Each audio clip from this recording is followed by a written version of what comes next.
they're lazy. They are horny. Veteran Affairs officials in Tennessee just got caught having an orgy on the clock. And not just any orgy, 12 people, butt naked, all over each other at work. We paid for that orgy. This was a taxpayer-funded orgy. Veterans Affairs, literally. Some of the sex was at the VA hospital. So while veterans are getting MRIs, these guys are in the other room going at it. And one of these bureaucrats fessed up to sleeping with 32 of his coworkers. 32. And the guy and a bunch of the 32 women were on company email bragging about it. This is the same VA that put veterans on wait lists to die. And they got bonuses the longer the wait list. So Obama said he cleaned it up, right? Remember, I cleaned up the VA. It's not cleaned up where I come from, Barack. We're $36 trillion in debt, and the government's either working from home or having orgies. Toy maker Mattel is being sued for several $1 million after it inadvertently put a link to a hardcore porn website on packaging for children's dolls.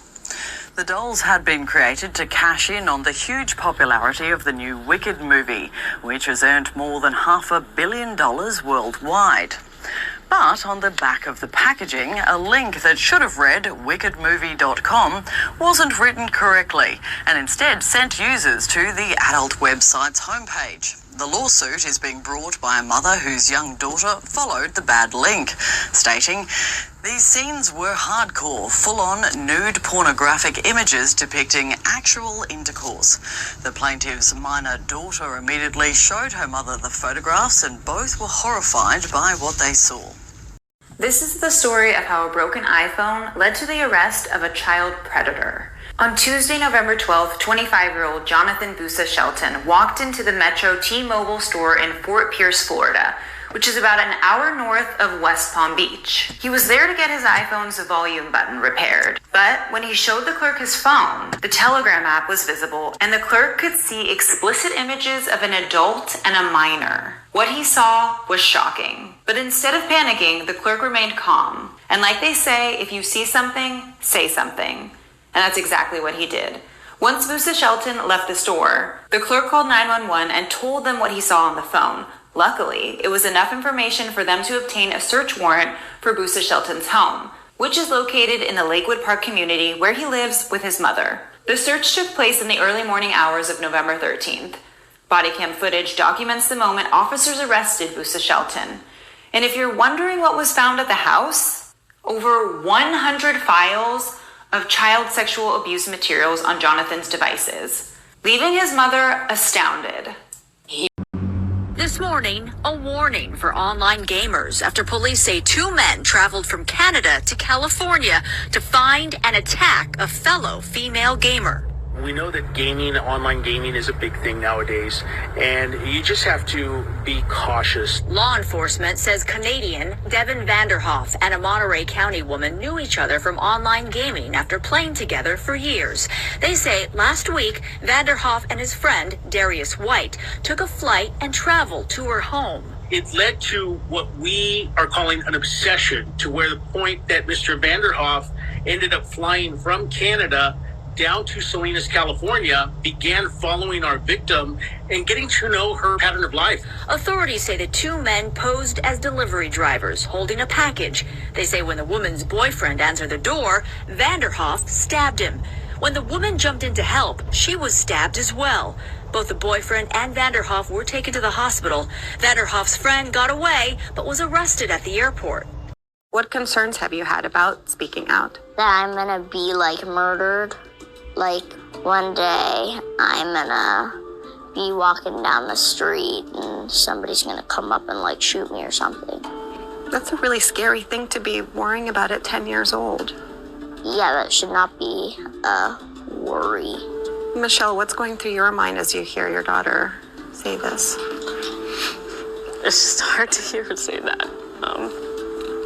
And she asked me three questions after she heard who won the election. Are we gonna have to move? Are they gonna take me away from you?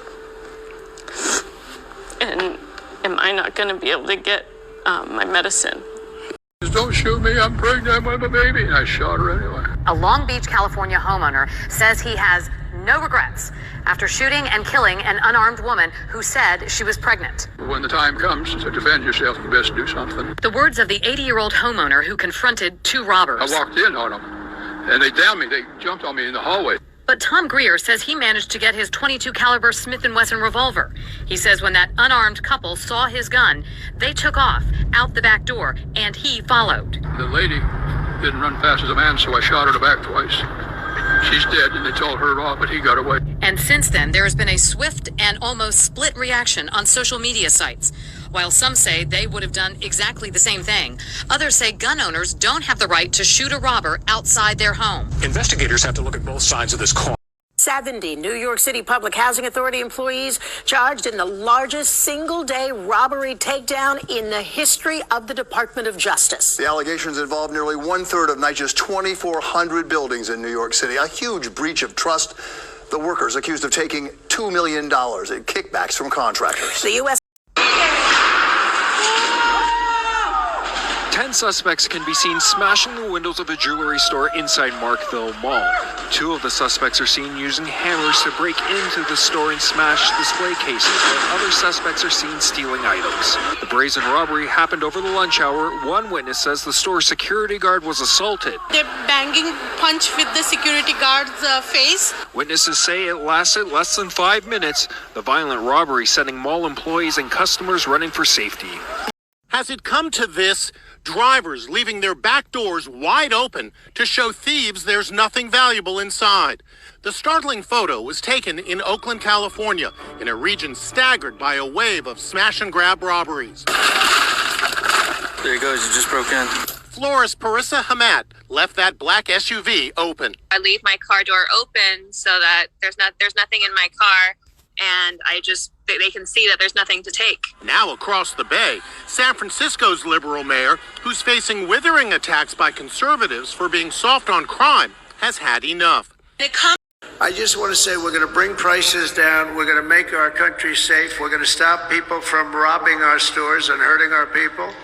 We're going to, and we'll get involved with governors, including Democrat governors, because that's unfortunately, whether you like it or not, that's where the crime is. It's in virtually every case, it's with Democrat-run cities and states, and we're going to stop it. We're going to work with the governors and the mayors, even if they're Democrats, and we're going to get it down, and we're going to bring our country back, and it's going to be bigger and better and stronger than ever before.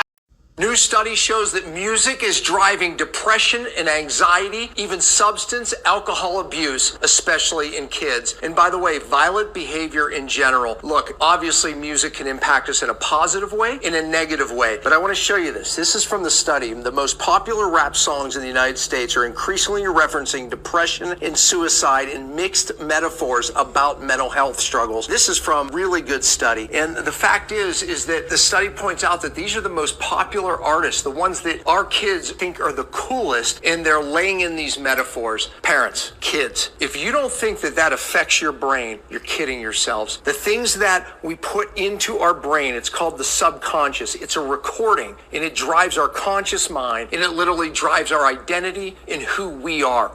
What do you need? Just people to come check on us. So, I don't know.